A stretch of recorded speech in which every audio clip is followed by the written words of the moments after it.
Oke, baik. Di bagian ini saya mengambil kasus kedua ya, Bu Desi ya. Mungkin Ibu Desi dulu. Assalamualaikum Bu, bisa minta waktunya sebentar? Waalaikumsalam. Boleh, silakan masuk. Apa yang bisa Ibu bantu? Ini Bu, ada sesuatu hal yang ingin saya sampaikan. Nanti kalau saya cerita masalah ini, tolong Ibu jaga rahasia ya. Saya takut kalau sampai permasalahan saya diketahui guru-guru yang lain. Baiklah, tenang saja. Ini akan menjadi rahasia kita berdua. Nah, sekarang hal apa yang hendak kamu sampaikan? Jadi begini Bu, saya merasa diperlakukan tidak adil Bu sama Bu Diana. Masa nilai saya selalu jelek dalam pelajaran bahasa Indonesia. Padahal saya kan rajin Bu.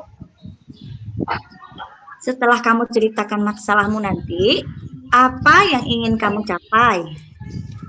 Saya sih maunya Bu mendapatkan nilai yang baik dalam pelajaran bahasa Indonesia. Masa saya nilainya jelek terus? Mengapa kamu merasa tidak adil dengan guru tersebut? Saya merasa Bu diberi nilai jelek dalam bahasa Indonesia karena kurang maksimal belajar. Bu Diana juga sering menyindir saya karena tidak ikut les bimbingannya. Jadi kayaknya dia memberikan saya nilai jelek karena tidak les di tempatnya. Padahal saya tidak les karena tidak ada biaya Bu. Kalau diumpamakan dalam nilai, seberapa persen sih tidak adilnya guru tersebut terhadap kamu? Berapa ya? Sepertinya 70% Bu, tidak adilnya. Tinggi bukan? Iya sih, tapi adakah indikasi lain penyebab kamu mendapat nilai rendah dari guru tersebut? Sepertinya guru tersebut kurang komunikasi dengan muridnya, terutama yang tidak les. Seperti saya Bu, jadi dia kurang mengenal saya. Kan nilai saya rendah.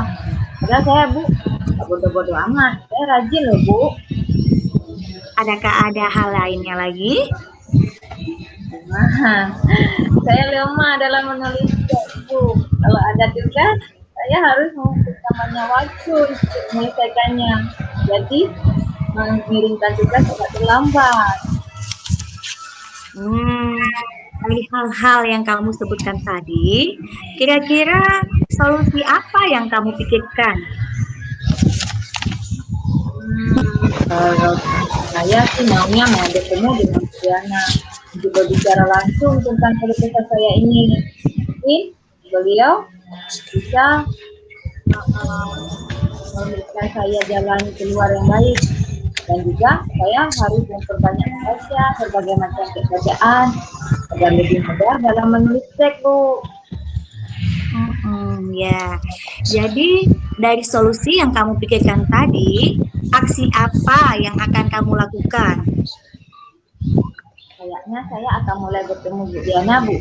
Kemudian saya akan lebih rajin lagi belajar bahasa Indonesia, terutama bukan kemampuan menulis saya. Saya juga akan bertanya tentang pelajaran les yang memang saya dapatkan dari Bu Diana. Teman saya kan bimbelnya sama Bu Diana. Siapa tahu dia bisa mengajari saya dan saya pun bisa mempelajarinya bersama teman Bu. Oh, itu bagus sekali. Dari aksi yang kamu rencanakan tadi, yang mana yang akan kamu lakukan terlebih dahulu? Tentunya bertemu Bu Diana dulu Bu, agar dia paham seperti apa saya ini Bu. Jadi bagaimana cara melakukannya? Saya akan meminta waktu dengan beliau untuk berbicara mengenai permasalahan saya Bu.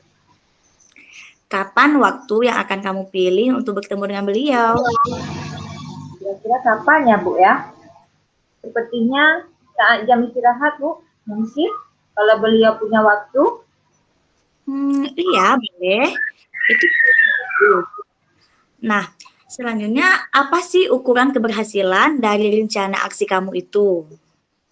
Bu Diana memahami kondisi saya. Kemudian nantinya ada peningkatan hasil belajar saya Bu. bagaimana cara mengatasi kalau ada kendala dalam melakukan aksi kamu? Saya akan minta bantuan Ibu sebagai wali kelas saya ya.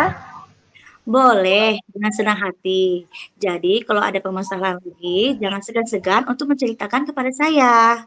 Semoga kamu bisa lebih tenang dan kamu lebih puas dengan apa yang sudah kita jabarkan pada hari ini ya. Iya, Bu. Baiklah, kemudian apa komitmenmu terhadap rencana aksi tadi? Saya akan memberanikan diri untuk berbicara langsung dengan Bu Diana. Ya, saya juga lebih sopan dan santun, Bu. Hal apa yang akan kamu lakukan selanjutnya?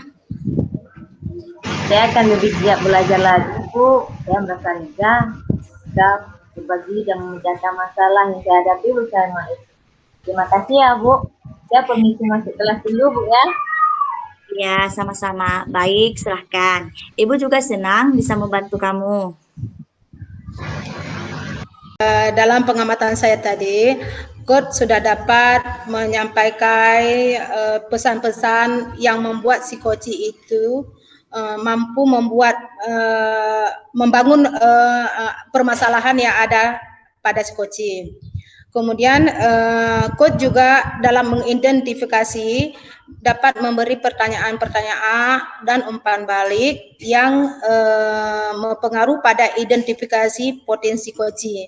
Kemudian dari rencana aksi, Coach memberikan pertanyaan dan umpan balik yang mengenai rencana aksi koci dalam melaksanakan permasalahannya. Nah, dari tanggung jawab, Coach juga memberikan pertanyaan dan umpan balik untuk menjalankan rencana aksi si koci. Nah, di sini saya lihat model tertanya sudah mencakup keempat-empat unsur. Kalau menurut saya, hanya ini yang dapat saya amati dari Ibu Desi dan Bu Farah. Sekian, terima kasih. Baik, kita lanjut. Baik, sesuai dengan hasil pengamatan saya yang diperankan oleh Coach sebagai Bu Farah dan Coach sebagai Bu Desi, hasil pengamatan saya di sini terlihat sangat jelas pada tujuannya ya, karena saya melihat kasusnya di sini seorang coach menceritakan kekecewaannya terhadap coach, terhadap perlakuan seorang guru yang memberikan nilai yang tidak adil ya, kalau saya membacanya di sini. Nah, jadi pada tujuan yang di sini si coach memberikan sebuah jawaban yang bisa menggalikan tujuan dari pembicaraan yang dilakukan hari ini. Nah, saya melihat di situ bahwa si coach ini memang merasakan rasa kecewa, terlihat sekali dari raut wajahnya. Kemudian yang ditangkapi oleh si coach pun luar biasa hebatnya. Dia berperang sebagai seorang coach yang bisa merangkul si coach dalam menghadapi permasalahan tersebut.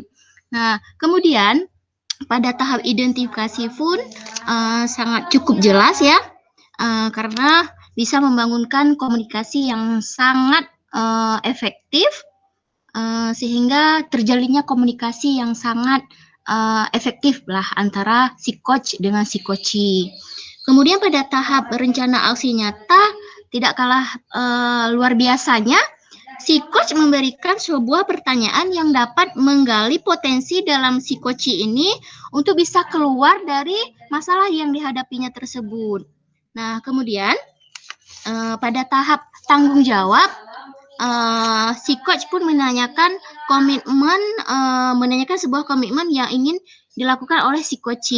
Saya rasa pada poin ini dengan menanyakan sebuah pertanyaan yang demikian, maka akan meningkatkan rasa percaya diri si coach untuk mengambil tindakan lebih lanjut.